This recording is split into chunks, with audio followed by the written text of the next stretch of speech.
Certaines mesures ont été prises.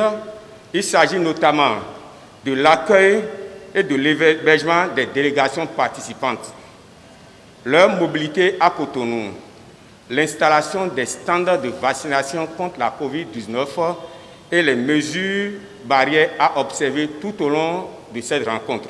C'est dans ce contexte que la rencontre de la zone ouest de la CAP va se dérouler.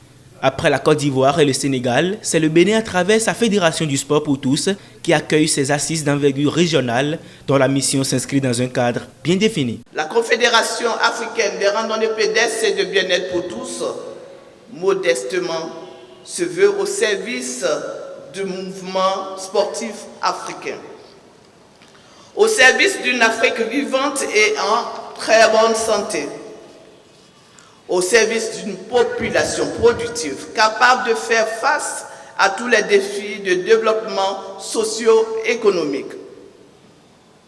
D'où nos missions essentielles d'aider à la création des fédérations nationales, de sensibiliser à la pratique physique et sportive de la randonnée pédestre en prévention des maladies chroniques.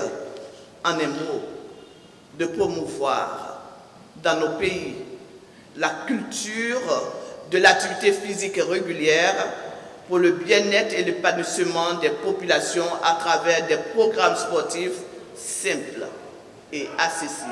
Initiative de la Confédération africaine de randonnée pédestre CAP. Cette rencontre de la zone ouest découle de la mise en œuvre du plan d'action de la CAP. Plusieurs sujets d'intérêt seront débattus dans l'optique de dynamiser le développement de la rencontre pédestre dans toutes les zones. La Fédération béninoise de sport pour tous, qui a travaillé d'arrache-pied pour l'organisation et la bonne tenue de l'événement, entend faire de cette rencontre un moment exceptionnel d'échange, de partage d'expériences, mais surtout de compétition entre les clubs devant aboutir à la grande randonnée pédestre de la route des pêches. En tant que président de la FBST, Soufianou Imourou a manifesté sa reconnaissance à l'endroit de tous ceux qui ont œuvré pour la bonne organisation des assises de Cotonou, malgré la délicatesse du contexte sanitaire actuel. Lorsque la Confédération africaine des randonnées pédestres et du bien-être nous a notifié le choix du Bénin pour abriter cette rencontre sous-régionale des pays de la zone ouest, ce fut un sentiment de grande joie, mais en même temps, une joie teintée de beaucoup de craintes au regard de notre jeune âge vu que nous venions de naître. Mais, à cœur vaillant, rien n'est impossible. Alors, très tôt, nous nous sommes mis à la tâche, mes collaborateurs et moi, pour relever ce défi.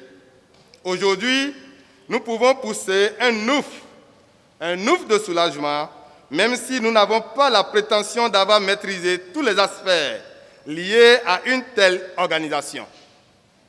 Vous voudriez bien nous pardonner au cas où certains dysfonctionnements jalonneraient le parcours.